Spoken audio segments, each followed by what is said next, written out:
Nadie puede maldecir. Amén, hermanos. Esa es una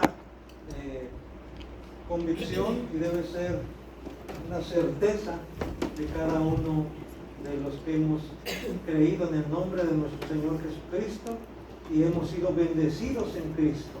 El apóstol Pablo, cuando escribe a los Corintios, en el capítulo 1 dice que hemos sido bendecidos con toda bendición espiritual en los lugares celestiales en Cristo.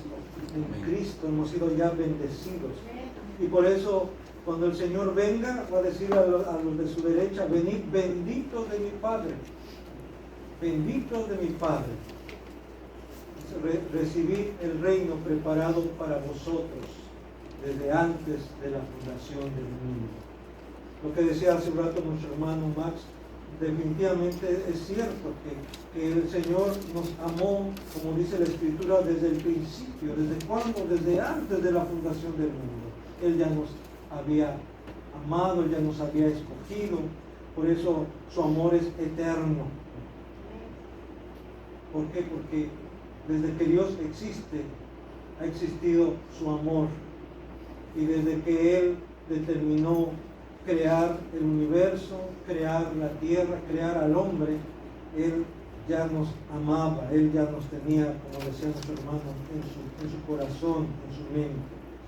Hoy vamos pues a hablar sobre el tema, la primera parte del tema, lo que Dios ha bendecido, nadie puede maldecir, basados en Números capítulo 22.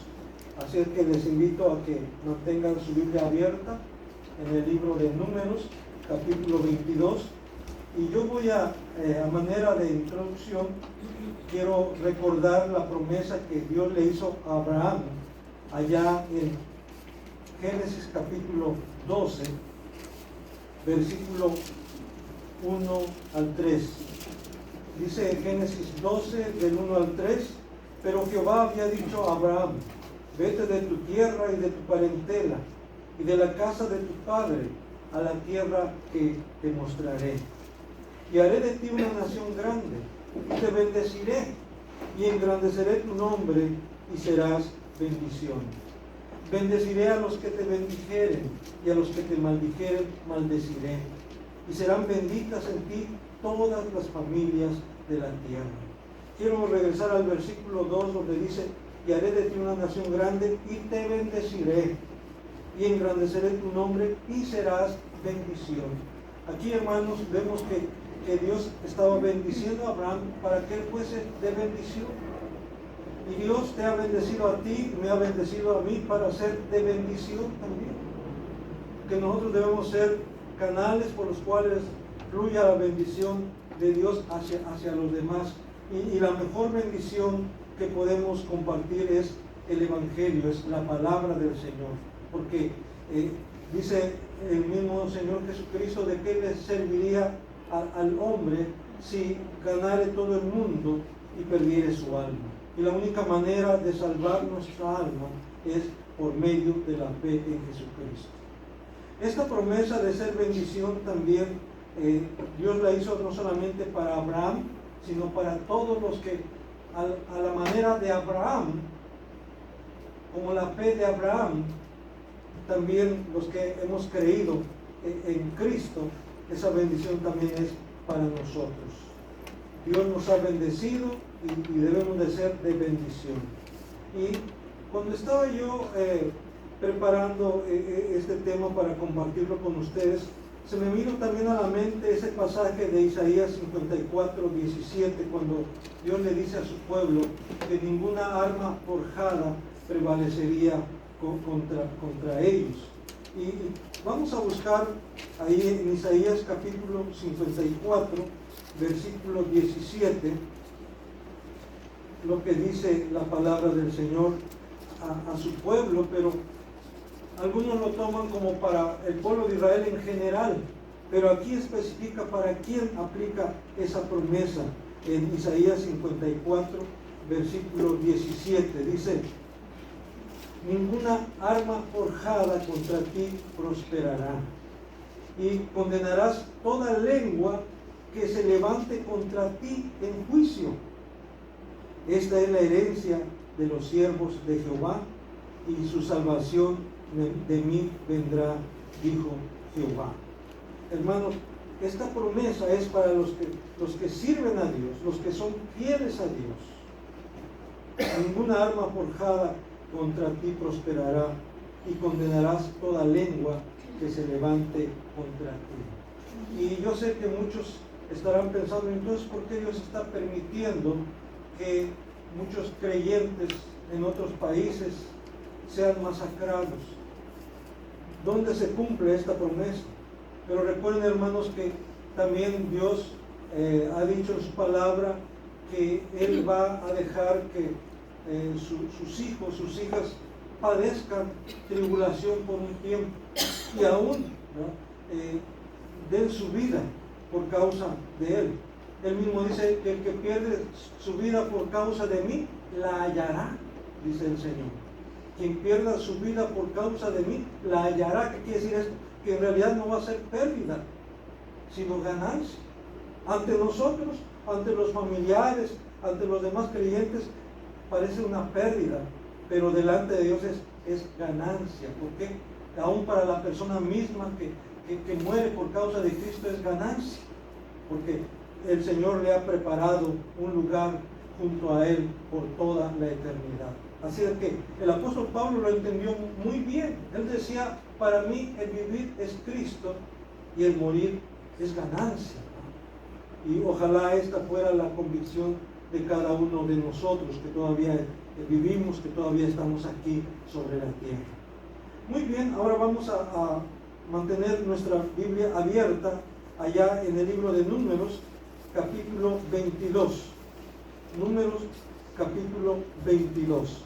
Y vamos a ir leyendo en partes conforme vayamos haciendo referencia a los versículos de Números capítulo 22. Entonces nuestro tema es: lo que Dios ha bendecido, nadie puede maldecir. Y en los primeros 4 versículos de Números 22 vemos el temor que los enemigos del pueblo de Dios tenían. Temor de Israel, temor del pueblo de Dios, pero ese temor es un temor que Dios mismo había puesto en ellos. Vamos a ver qué dice Números capítulo 22, versículo 1 al 4. Dice: partieron los hijos de Israel y acamparon en los campos de Moab junto al Jordán, frente a Jericó. Y vio Balac, hijo de Zippor, todo lo que Israel había hecho al amorreo. Y Moab tuvo gran temor a causa del pueblo, porque era mucho.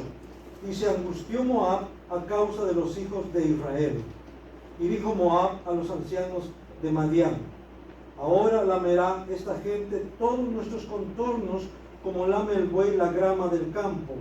Y Balac, hijo de Zippor, era entonces rey de Moab.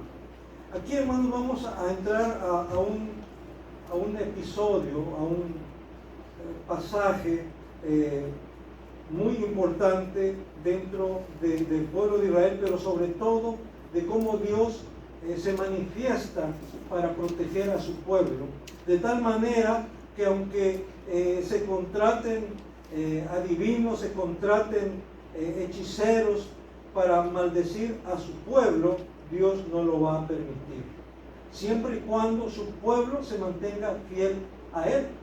Más adelante vamos a ver que aunque las maldiciones que quería Balac que se pronunciara sobre el pueblo no se dieron, sin embargo el pueblo mismo cayó bajo maldición, no porque haya sido maldecido, sino porque a causa de su pecado cayó bajo maldición, cayó bajo el juicio de Dios. Pero aquí vemos entonces cómo, cuando dice aquí que el rey de Moab, en este caso Balac, escuchó todo lo que Israel había hecho, por donde había pasado, tuvo miedo, tuvo mucho temor, dice el versículo 3, y Moab tuvo gran temor a causa del pueblo. Uno, porque era mucho, el pueblo de Israel era mucho, y otra, por lo que había hecho con aquellos pueblos que venía ya, en este caso, con los amorreos, y por eso tuvo gran temor. Y esto, hermanos, ya había sido profetizado por Moisés 40 años antes, de que los pueblos a los cuales Israel se iba a enfrentar iban a estar temerosos. ¿Por qué? Porque Dios mismo iba a poner temor en ellos. Vamos a buscar ahí en Éxodo capítulo 15, porque como les dije, 40 años antes ya Dios, por medio de Moisés, lo había profetizado, lo había declarado en ese cántico que entonaron al cruzar el Mar Rojo. Dice ahí en Éxodo capítulo 15, versículo 13 al 16, dice así: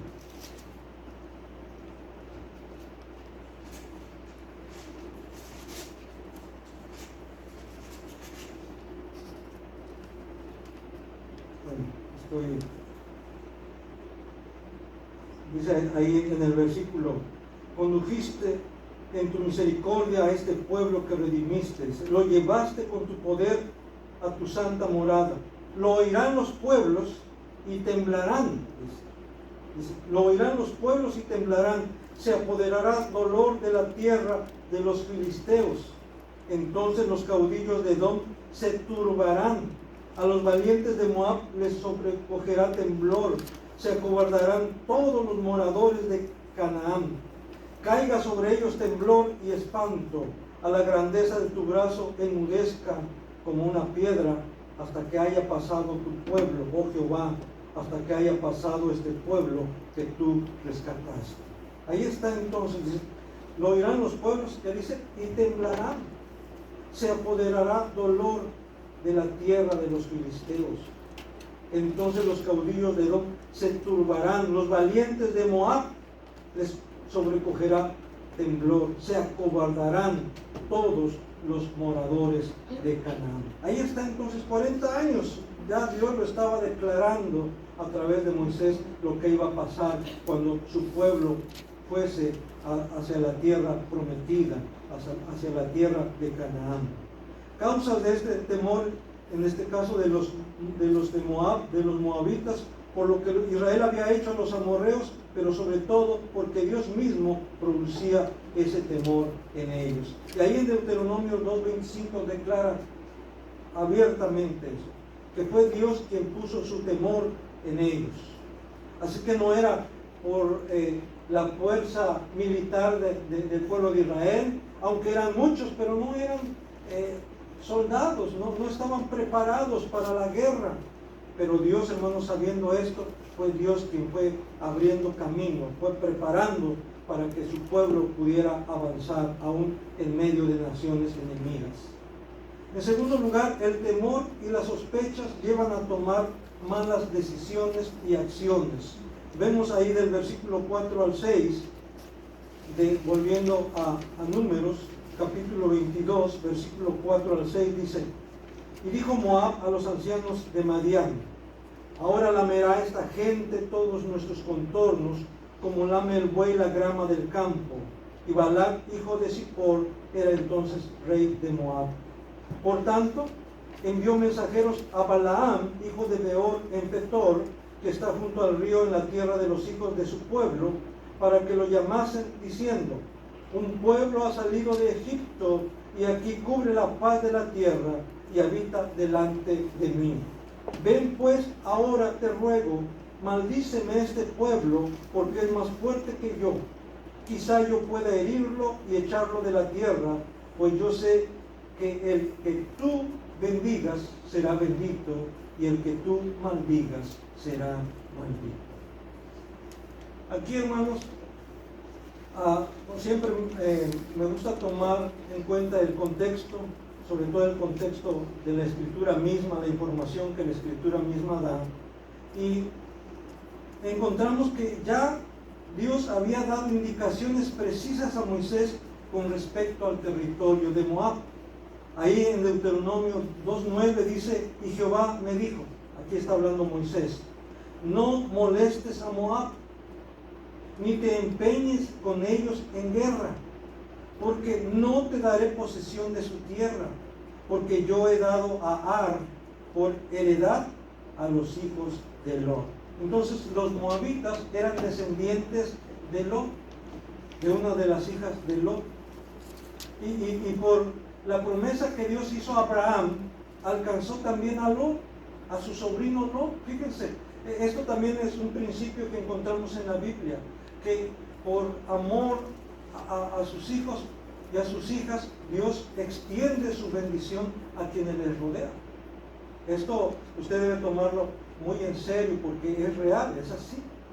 Por causa de usted que es creyente, Dios está bendiciendo a su familia, Dios está bendiciendo aún a sus vecinos, Dios está bendiciendo a quienes le rodean, a sus parientes, por amor a usted, pero sobre todo por amor a su nombre, o sea, el nombre de Dios mismo, por amor a su nombre, Él bendice a sus hijos, bendice a sus hijas y bendice aún a quienes le rodean. Y aquí tenemos un buen ejemplo de ello. Por amor a Abraham, por el pacto hecho con Abraham, esa bendición alcanza también a su sobrino Lot. Y por ello, fíjense, varias décadas después, Dios dice: no vas a empeñarte en guerra con Moab. ¿Por qué? Porque no te voy a dar posesión de su tierra, porque esta tierra ya la he dado a ellos. Pero en este caso Balac no lo sabía, los moabitas no lo sabían, y por eso ellos reaccionan, como dicen, a la defensiva. Entonces, aquí, hermanos, yo pongo de ejemplo a los gabaonitas. Ahí en Josué 9 del 1 al 15, usted puede consultar en su Biblia más tarde. Ellos recurrieron a un, vamos a decirlo así, a un truco, a un engaño. Se disfrazaron, y dijeron: venimos desde muy lejos, queremos hacer un pacto con ustedes, queremos concertar una alianza con ustedes. Y bueno, usted puede leer eso. Ellos, en este caso, en lugar de confrontarlos, los gabaonitas recurrieron, vamos a decirlo, a la diplomacia al extremo. Usaron el canal de la diplomacia, pero así al extremo. Ellos se presentaron delante del pueblo de Israel con una actitud muy humilde, demasiado humilde. Y bueno, eso les ayudó. Pero en el caso de Moab, no.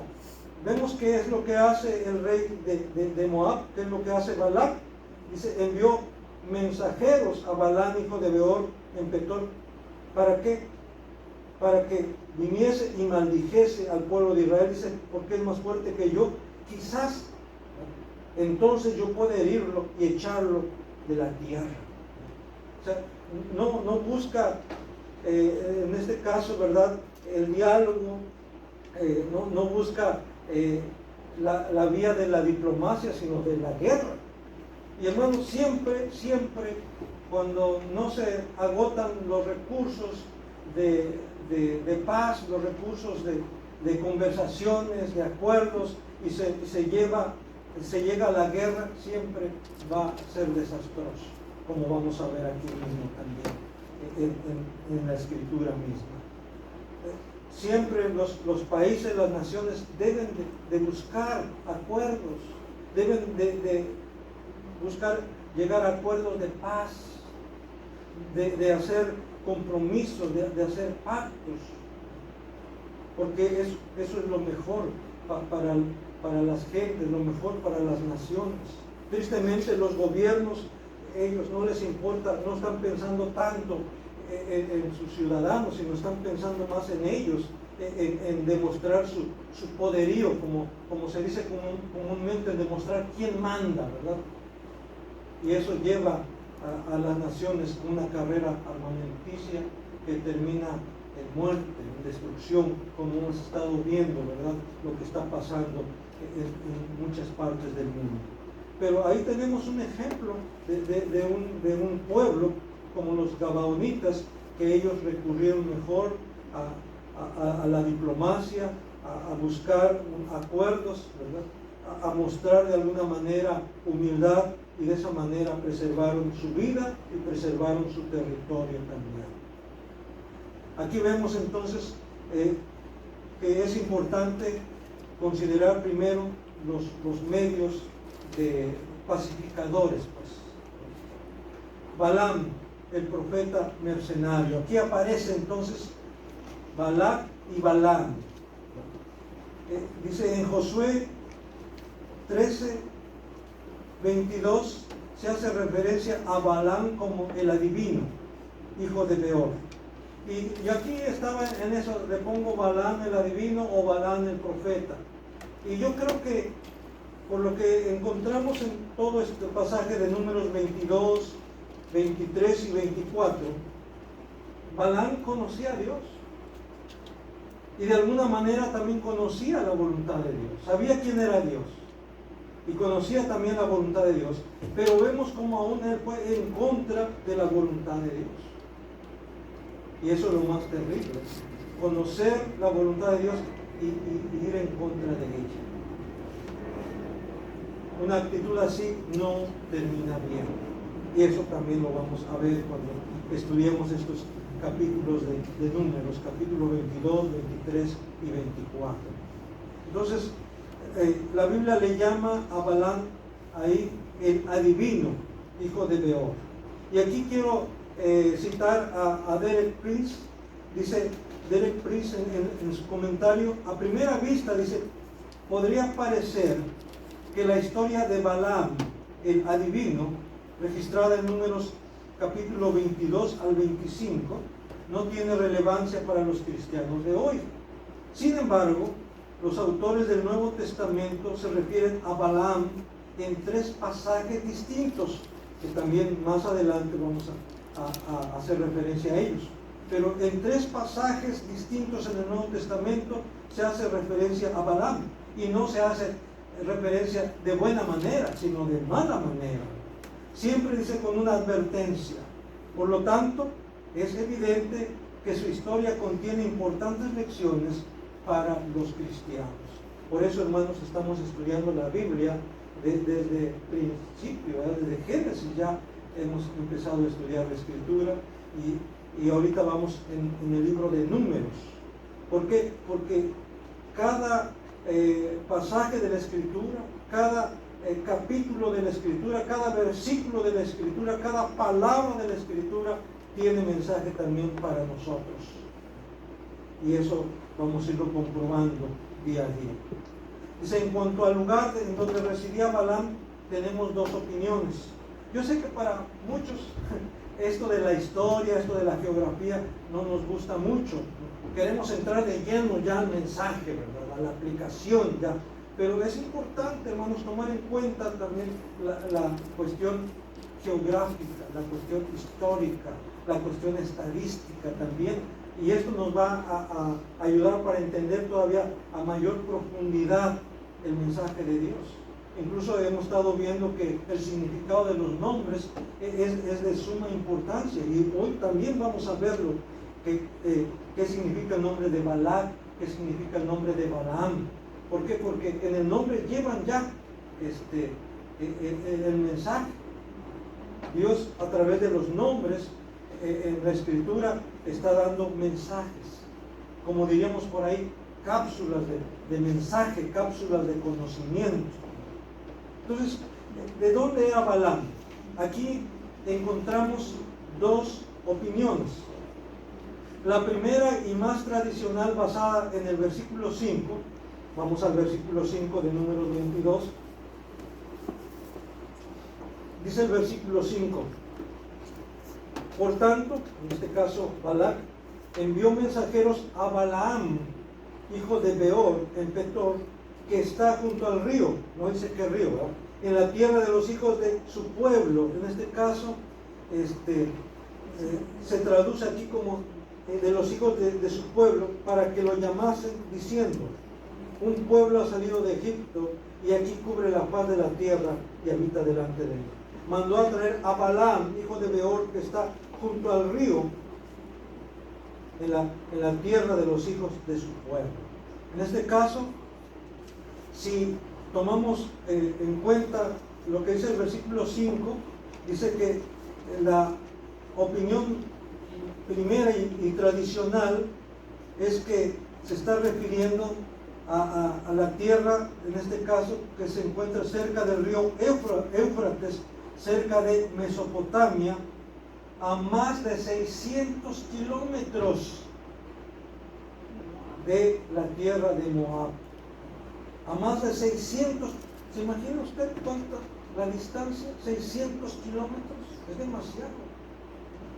Aún para este tiempo, aunque maneje usted y 600 kilómetros es mucha distancia.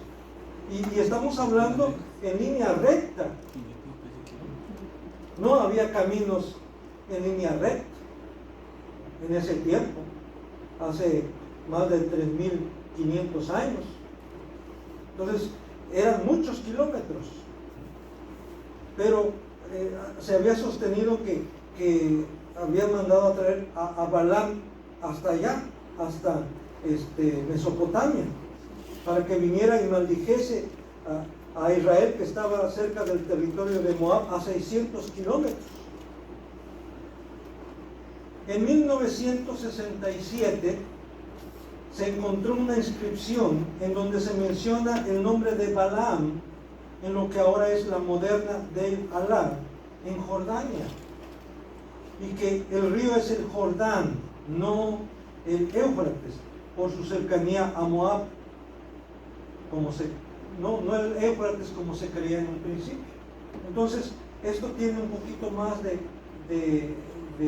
lógica. ¿Por qué? Porque entonces no estamos hablando de cientos de kilómetros, sino estamos hablando de apenas de decenas de kilómetros. Ahora, ¿cómo conciliar estas dos opiniones? Bueno, yo lo conciliaría diciendo, bueno, probablemente sí, Balaam era originario de Mesopotamia. ¿Por qué? Porque esa tierra de donde era Balaam era conocida en ese tiempo. Incluso hay tablillas cuneiformes que hacen referencia a que esa tierra de donde menciona la escritura que era Balaam era muy conocida por practicar hechicería.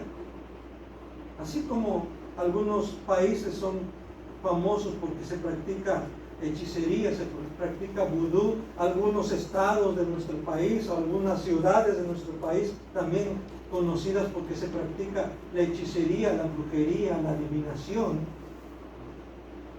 Pues esa zona allá en Mesopotamia era conocida ya en ese tiempo por practicar la adivinación, por practicar la hechicería. Entonces, sí, probablemente Balaam era de allá, de Mesopotamia, pero tal vez se había ido a vivir ya cerca del Jordán. Y esto es comprensible. Usted sabe que muchos que actualmente, perdón que lo diga así, que actualmente practican la brujería, la hechicería, han dejado sus pueblos y se han ido a las ciudades grandes. ¿Para qué? Para poner sus negocios ahí, ¿verdad? Sus consultorios, entre comillas, ¿verdad? Y aparecen ahí letreros que la maestra no sé qué, que el maestro no sé cuánto, ¿verdad? Que prometen que amarres y que cosas por el estilo, ¿verdad? Salaciones y cosas así. Entonces, muchos de ellos, ¿verdad?, que aquí en Tijuana mismo no son de aquí, vienen de otras partes del país. Lo mismo pudo haber hecho Balaam, dejó allá su tierra y se fue cerca en este caso, ¿verdad?, de río Jordán, en Jordania. Porque a donde quiera hay gente que consulta a esa gente, que se cree lo que esa gente dice. Entonces, eso puede ser la explicación, que ya estaba cerca y por eso lo mandan traer. ¿Para qué? Para que maldiga al pueblo de Israel. Balaam manda a traer a Balaam para que maldiga al pueblo de Dios al pueblo de Israel. Y aquí hay que mencionar algo, hermanos. Dice que Balac le atribuye a Balaam el poder de bendecir o maldecir. Ahí en el versículo 6 dice: ven pues ahora te ruego, maldíceme este pueblo porque es más fuerte que yo, quizá yo pueda herirlo y echarlo de la tierra, pues yo sé que el que tú bendigas será bendito y el que tú maldigas será maldito. O sea, estaba bien convencido de que Balaam tenía el poder de bendecir o maldecir. Era efectivo. Y tristemente, hermanos, así hay mucha gente ahora que creen que los hechiceros tienen ese poder de echar maleficio, en este caso de hacer brujería. Y quiero decirles que vemos que sí, la gente que no tiene al Señor en su corazón, que no tiene a Cristo en su vida, que no tiene el Espíritu de Dios en su vida, sí puede ser objeto de hechicería, de brujería. ¿Por qué? Porque esto es territorio del maligno. Y algunos son charlatanes, hay que decirlo definitivamente, pero otros sí trabajan juntamente con el enemigo y pueden hacer que sus hechizos sean efectivos. Pero quien más crea esto, con más razón va a ser víctima de la brujería y de los hechizos de esta gente. Pero nosotros, usted y yo, como creyentes en Cristo, en quien mora el Espíritu de Dios, hermanos, las hechicerías no tienen ningún efecto sobre nosotros. ¿Por qué? Porque como lo dijimos desde un principio y lo vamos a seguir viendo, lo que Dios ha bendecido, nadie puede maldecir. Y aquí vemos que Balaam mismo reconoce que solo puede hacerlo, o sea, bendecir o maldecir, solo puede hacerlo si Dios así lo quiere. ¿Y dónde encontramos esto? Ahí en el versículo 8 de Números, capítulo 22. Dice, les dijo a los que Balac había enviado para que lo llevaran, les dijo: reposad aquí esta noche y yo daré respuesta según Jehová me hablare.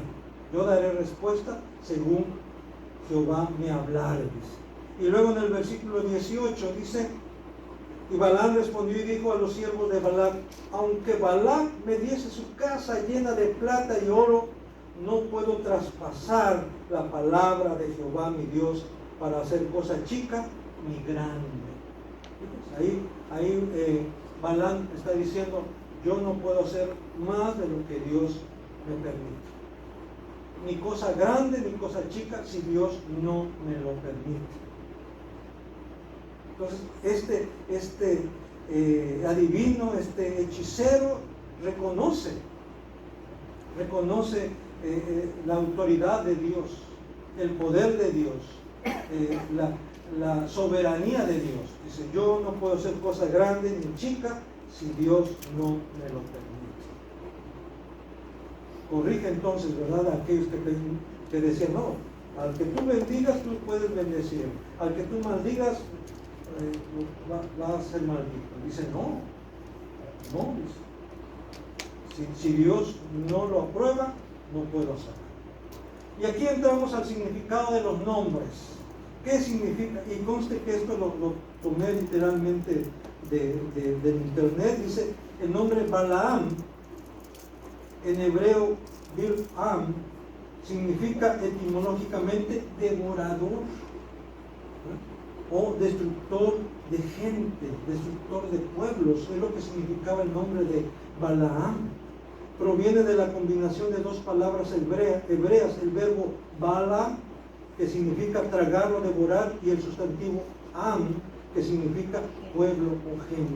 Entonces, este hombre, su nombre significaba destructor, devorador de gente, devorador de pueblo.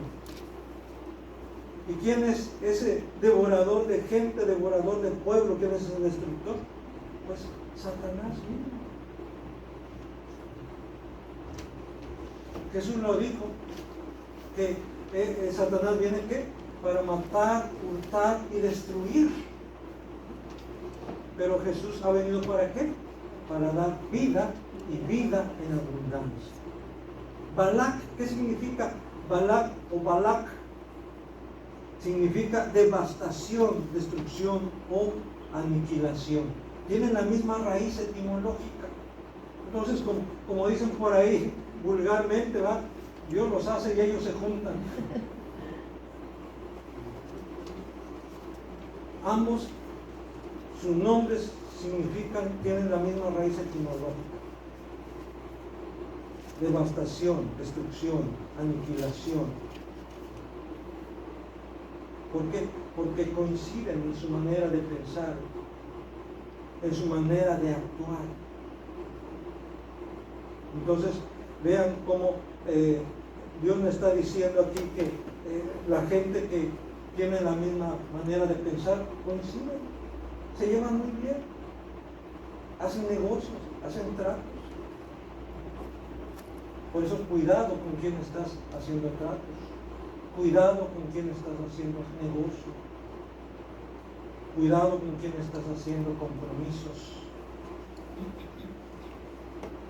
Al parecer, bueno, dice en este caso, Balac, rey de Moab, mandó traer a Balaam para que maldijese al pueblo de Israel y así debilitarlo para que pudiera enfrentarlos, expulsarlos según él, pero detrás de todo eso quería que aniquilarlos. Pues su nombre, ¿qué quiere decir? Devastación, destrucción, aniquilación. Entonces no solamente era detenerlos, no solamente era expulsarlos, sino aniquilarlos. O sea, hasta aquí, que no más, ¿verdad? Pero Dios tenía otros planes. Dios tenía otros planes. Y las intenciones, las acciones de tanto de Balac como de Balaam no iban a detener los planes de Dios, no iban a frenar el destino de este pueblo que Dios había escogido, que Dios había bendecido. Y eso, hermanos, vale para ti y para mí también. Dios ya ha trazado nuestro camino, Dios ya ha trazado nuestro destino y nadie va a interferir, nadie va a frustrar los planes de Dios a menos que tú tomes decisiones equivocadas. Pero de parte de Dios, tu lugar está en el reino de los cielos, con Él. Entonces es importante que no olvides esto, hermano. Y claro, el enemigo va a tratar de desviarte, como veíamos en Primera de Pedro, que dice que nuestro adversario, el diablo, anda como león rugiente buscando a quien devorar. Por eso debemos estar alertas, debemos velar y orar para que no entréis en tentación. Pues bien, dice que Balaam estaba dispuesto a hacerlo, ir a maldecir al pueblo de Israel, sobre todo por la oferta que se le estaba haciendo, porque dice que desde un principio llevaron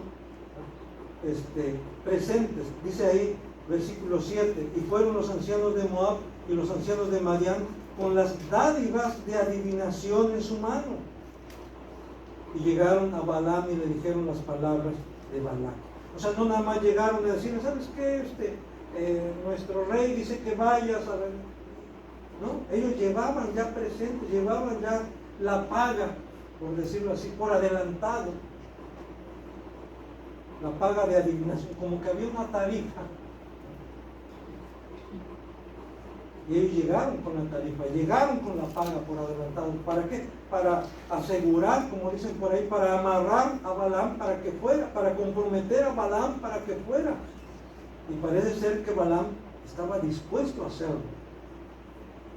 Pero él sabía que solo podía hacerlo si contaba con la aprobación de Dios, como vimos ya ahí en el versículo 8.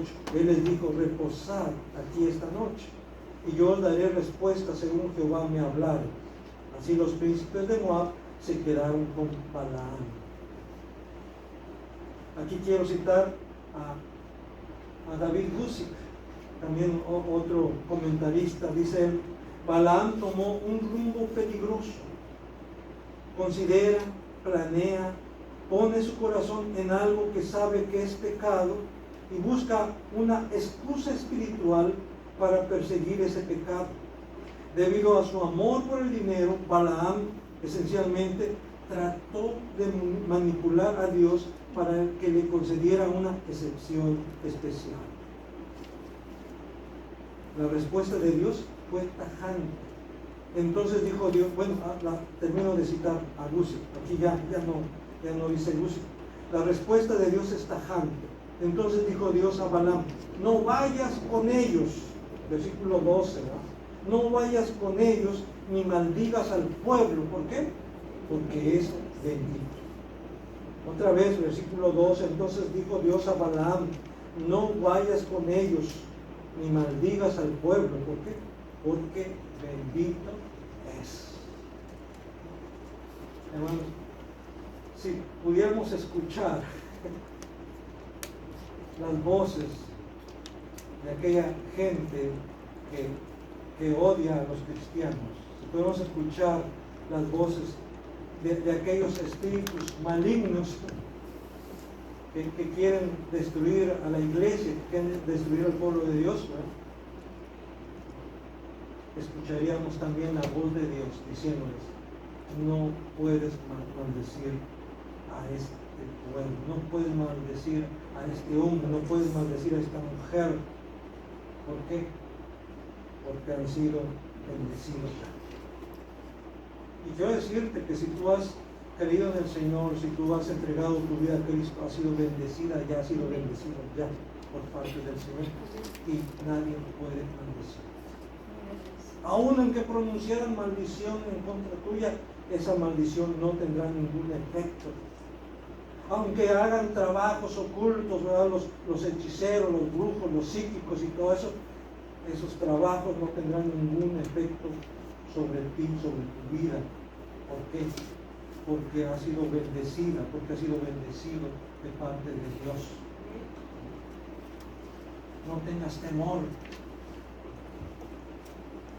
¿Por qué? Porque Dios está contigo, porque es más poderoso quien está contigo que el que está en el mundo. No lo olvides, no olvides esto. Entonces, Balaam se disculpa con los enviados de Balac, diciéndoles que es Jehová quien no quiere dejarle ir con ellos, dejando entrever que él sí quería. Ahí en el versículo 13 dice: así Balaam se levantó por la mañana y dijo a los príncipes de Balac. O sea, en el transcurso de la noche Dios le dijo: no vayas con ellos ni maldigas al pueblo, porque bendito es. Así Balaam, versículo 13, se levantó por la mañana y dijo a los príncipes de Balac: volveos a vuestra tierra, porque Jehová no me quiere dejar ir con vosotros.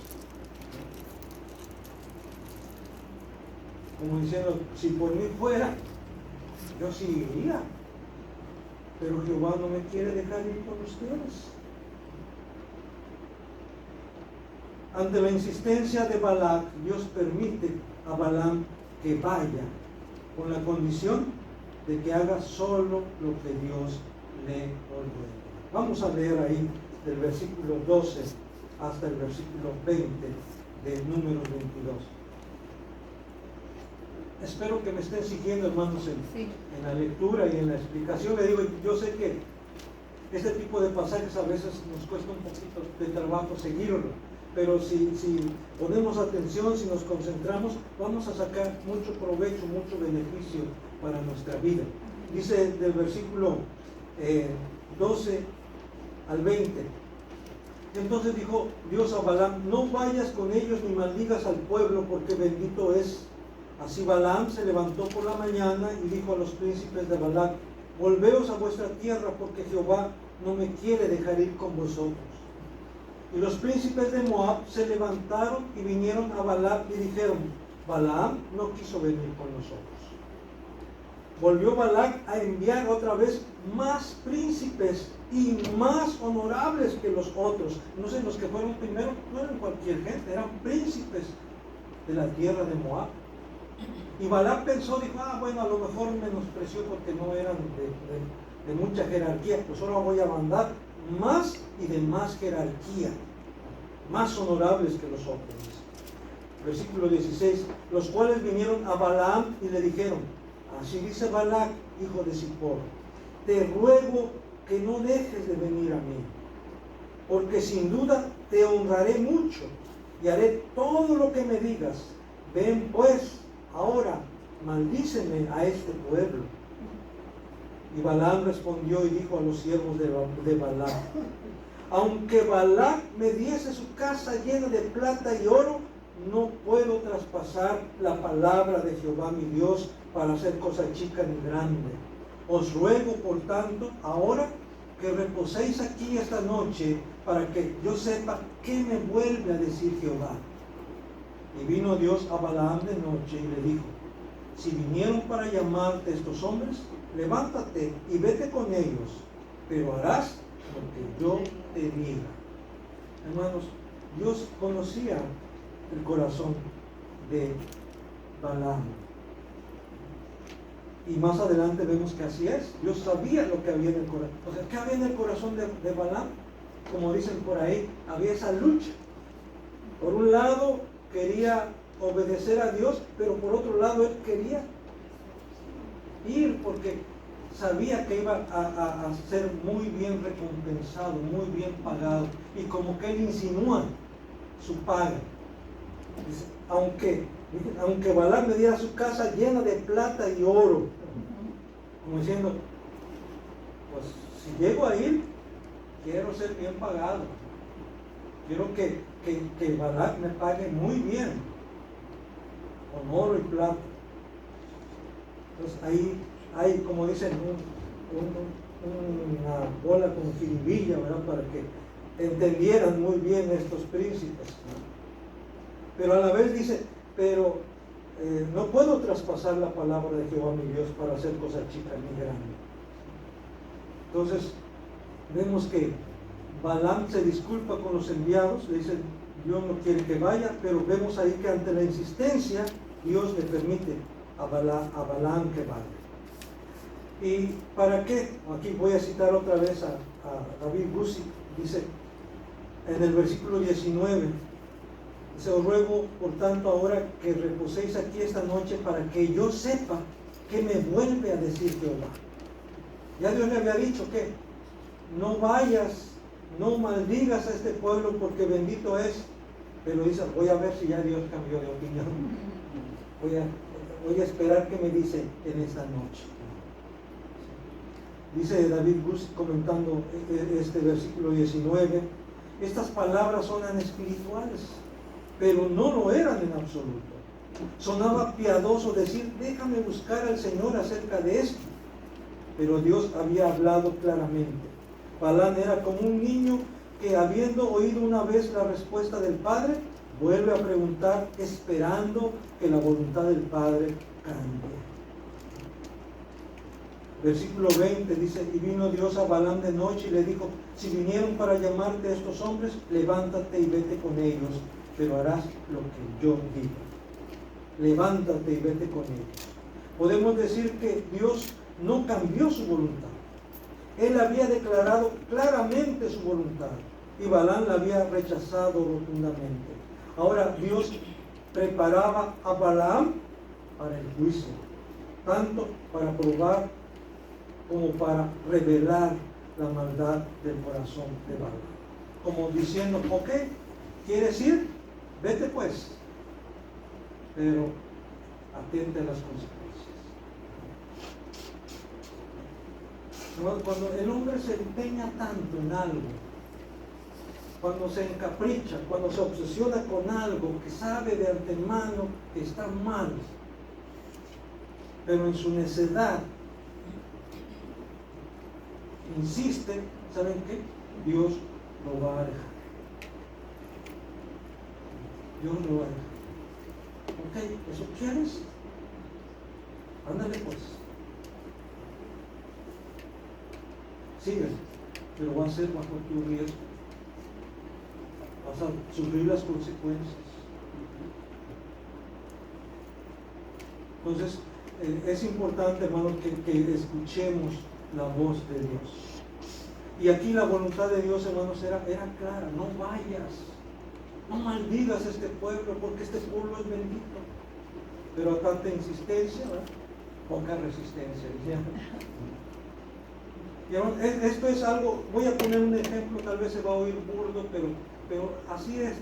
Es como agarrar como dicen por ahí, una margarita y empezar a deshojar y decir: ¿pecaré o no pecaré?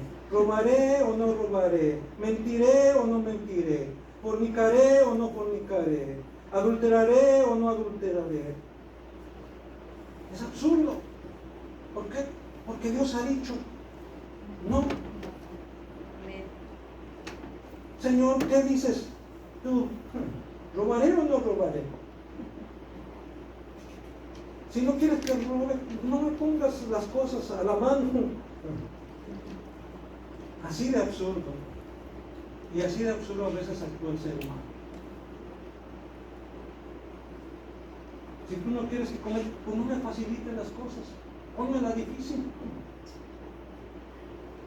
Cuando Dios está diciendo claramente no. No.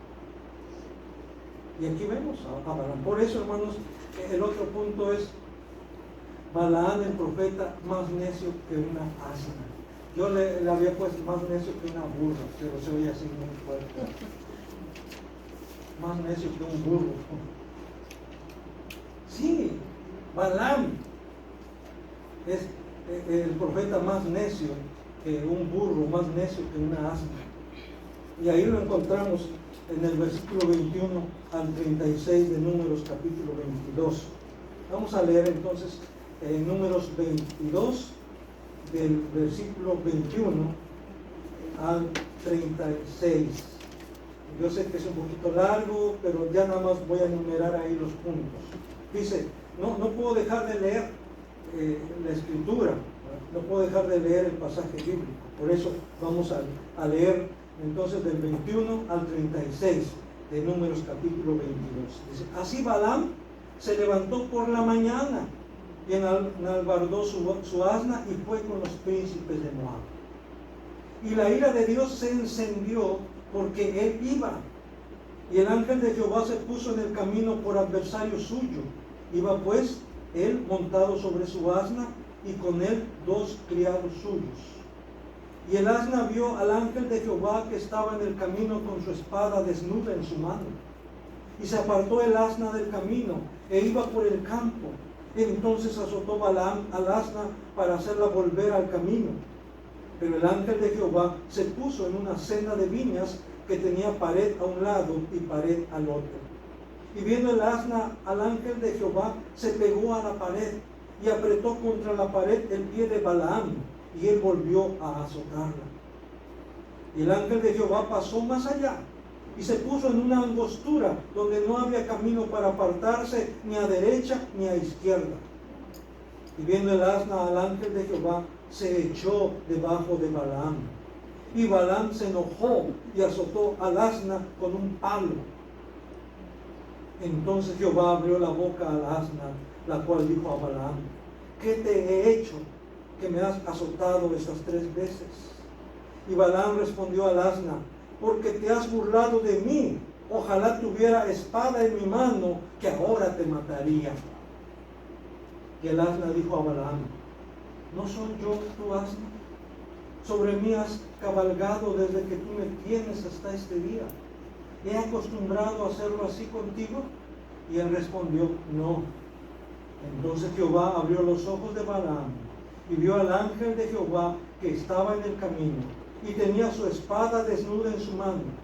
Y Balaam hizo reverencia y se inclinó sobre su rostro. Y el ángel de Jehová le dijo, ¿por qué has azotado tu asna estas 3 veces? He aquí yo he salido para resistirte, porque tu camino es perverso delante de mí. Y el asna me ha visto y se ha apartado luego de delante de mí estas 3 veces.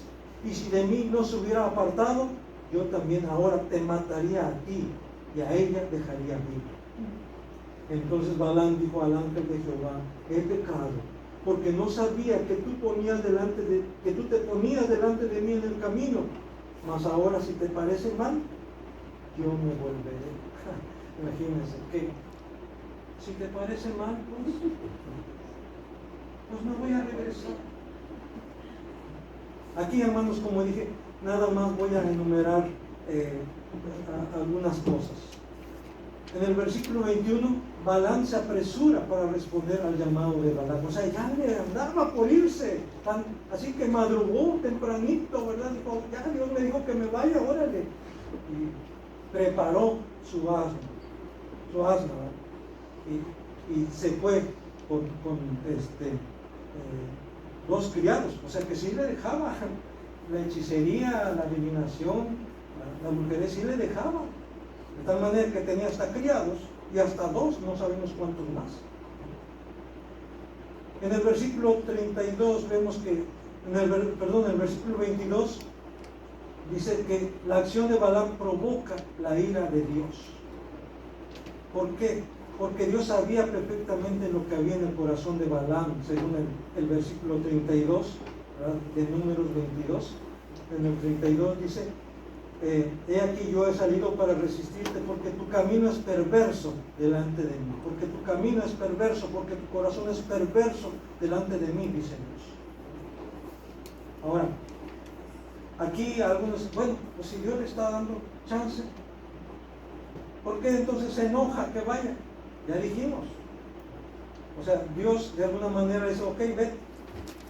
Pero Dios esperaba que Balaam dijera: no, Señor, pero tú ya me dijiste que no, ¿verdad? Entonces, pues mejor no voy a ir, ¿verdad?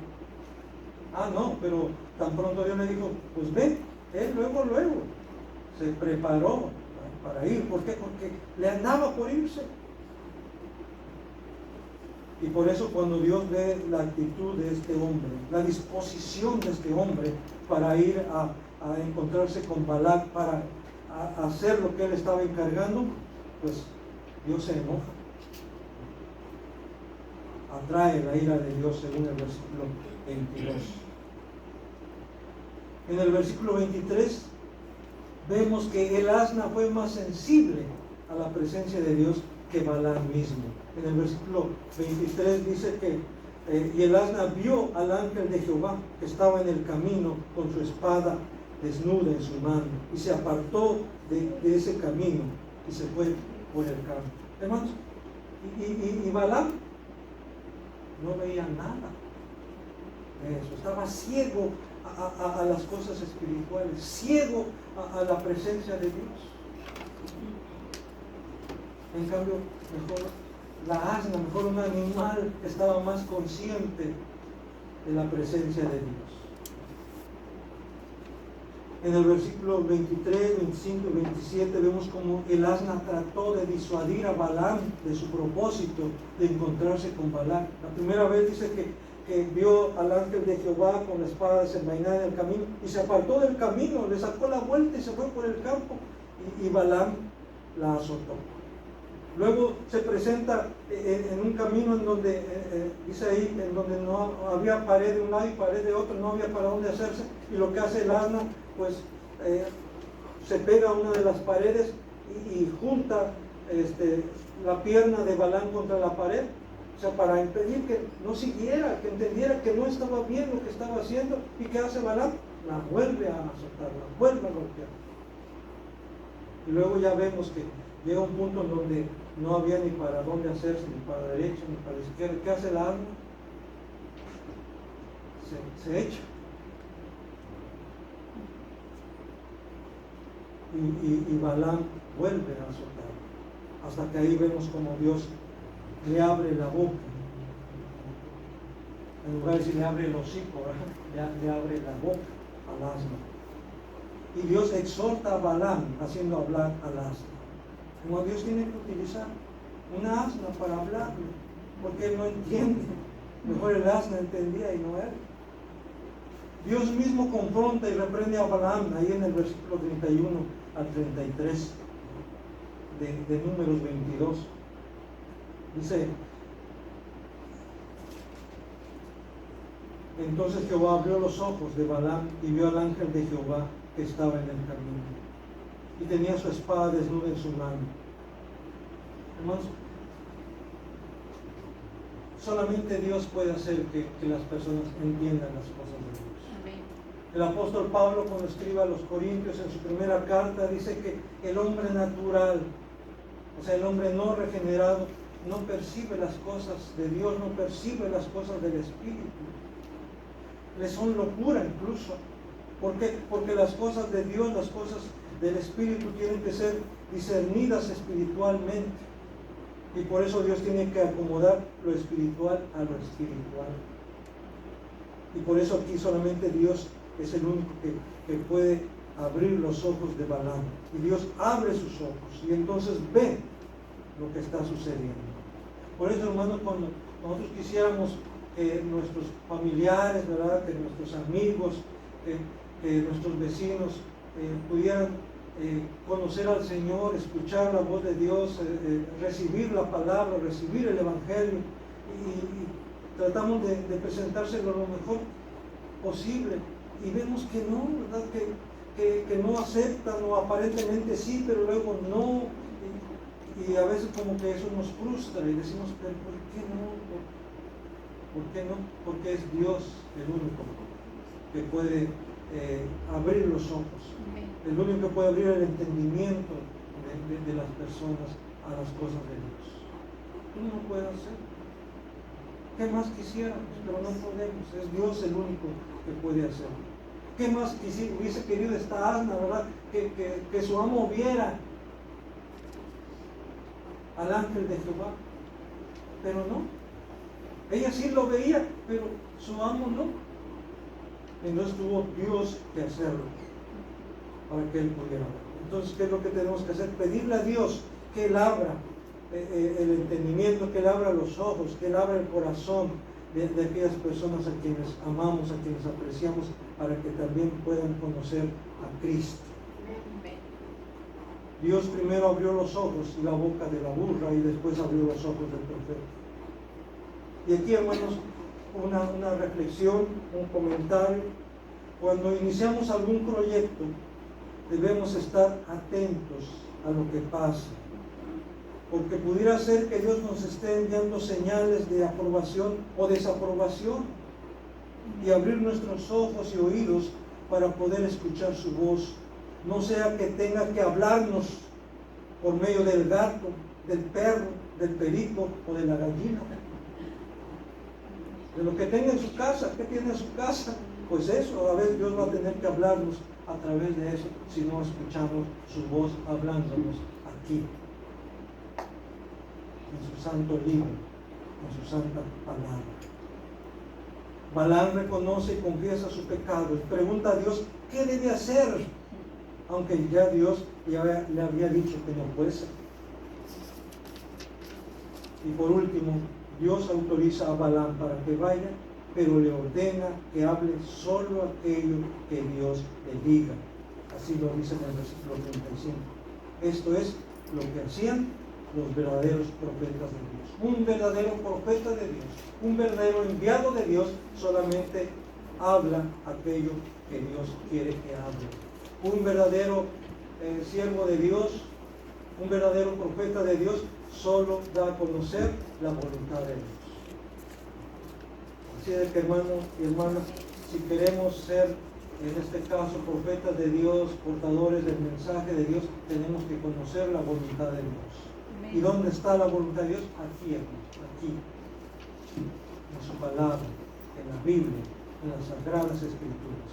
Así es que leamos la palabra, conozcamos la palabra, meditemos en la palabra para que conozcamos la voluntad de Dios y de esa manera podamos darla a conocer. Y por último, nada más ahí lo que viene en su boletín, y lo hago porque que nos están viendo a través de las redes sociales no saben, pero ahí hay un pensamiento. Dios ya escribió el final de tu historia. ¿Y qué? Y termina en victoria, pero siempre y cuando tú seas fiel al Señor. Amén. Amén. Que así sea, mis hermanos.